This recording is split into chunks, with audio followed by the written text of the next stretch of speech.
Julien Alfred's semi-final performance was not just a qualification run. It was a technically precise, psychologically mature execution that revealed the full scope of her development as a world-class sprinter.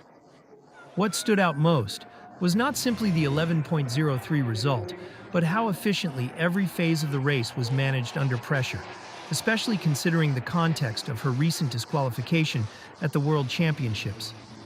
The race began with a clean and controlled reaction.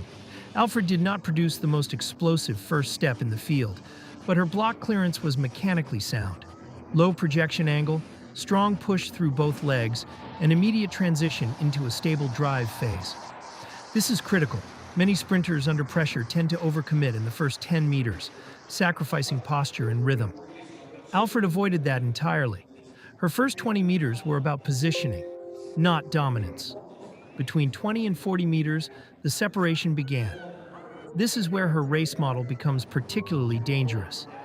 Instead of forcing acceleration, she builds it progressively, maintaining optimal shin angles and minimizing vertical oscillation.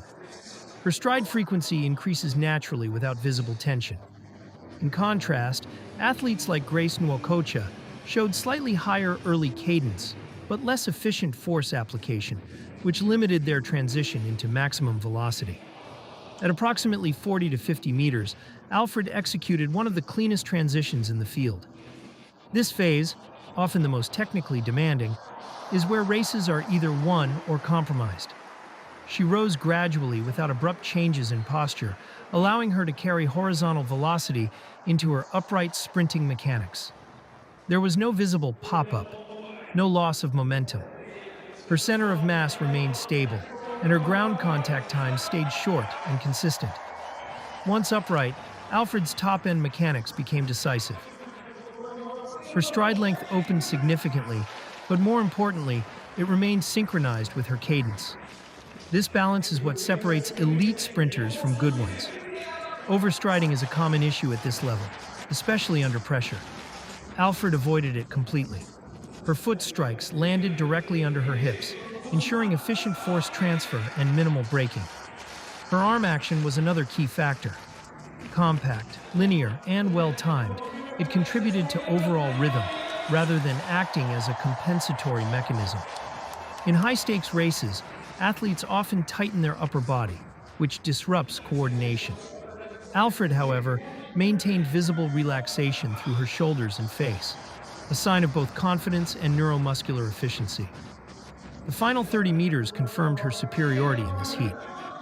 While others began to show signs of deceleration or tightening, Alfred maintained her mechanics. This is not just about physical conditioning. It reflects advanced speed endurance and race distribution. She did not need to lean aggressively at the line. The race was already secured through superior execution earlier. From a competitive standpoint, this semi-final was loaded with credible threats. Nwokocha's 10.99 in the heats indicated strong form, and Lancequot's progression, especially with home support, made her a legitimate contender. Ramona Burchell's known strength in the start phase added another layer of pressure.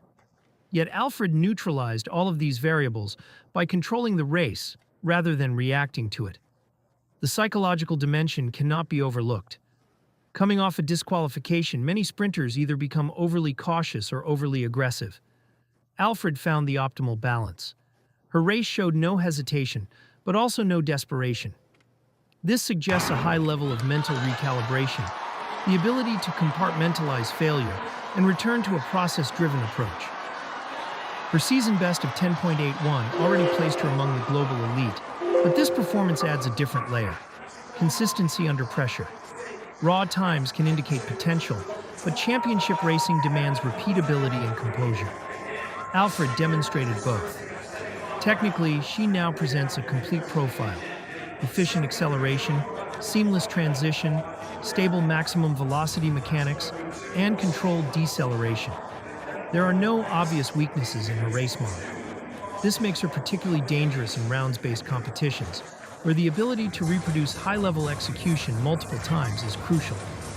Looking ahead, the key question is not whether she has the speed, that is already established, but whether she can replicate this level of execution in the final against even faster opposition. If she does, she becomes extremely difficult to beat. Her ability to stay relaxed at maximum velocity gives her an edge in the final phases of the race, where medals are often decided. This semifinal was, in essence, a reset of narrative and expectation. Alfred is no longer defined by a single setback or even by her raw times. She is now defined by her execution model, one that is efficient, repeatable, and adaptable under pressure. That is the hallmark of a true contender. If this race is an accurate indicator of her current form, then the final will not just be about speed. It will be about who can match her precision. And right now, very few can. To build further on this performance, it's important to highlight how Alfred's race distribution aligns with the demands of modern elite sprinting. The women's 100 meters at the highest level is no longer won purely in the first 30 meters. It is increasingly decided by who can transition most efficiently and sustain velocity with minimal mechanical breakdown. Alfred fits this evolution perfectly. One subtle but crucial detail in her semifinal was her ground contact quality during maximum velocity. Her foot strikes were not only well positioned under the center of mass, but also notably elastic. This elastic response, the ability to store and release energy quickly, reduces energy loss and allows her to maintain speed without visibly increasing effort. It creates the impression that she is floating past competitors, when in reality she is applying force more effectively. Another key factor is her posture stability. Even under increasing speed, her head remained neutral, hips tall, and torso aligned. This minimizes rotational inefficiencies, which often appear in tight races when athletes begin to strain. In contrast, some of her competitors showed slight lateral movement or tightening in the upper body, small details that accumulate into measurable losses over 100 meters. From a tactical perspective, Alfred also demonstrated awareness of her surroundings without becoming reactive. She did not chase the early leaders, nor did she check excessively. This indicates a high level of race confidence, trusting her own phases rather than adjusting impulsively. At this level, that discipline is often the difference between winning and fading in the final meters. There is also a broader trend to consider. Sprinters like Alfred represent a shift toward more complete, biomechanically efficient athletes rather than purely explosive starters. While she is certainly strong out of the blocks, her true advantage lies in how little she decelerates relative to the field. This is particularly dangerous in finals, where margins are extremely small and late race stability becomes decisive. If she carries this exact execution into the final, the pressure shifts onto her rivals.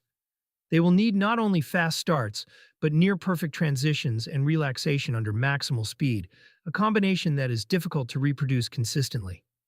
Alfred, based on this semi-final, appears closer to that ideal model than anyone else in the field. In essence, this was more than just a controlled run. It was a demonstration of efficiency under championship conditions, the clearest indicator that she is ready not just to compete, but to dominate if given the opportunity.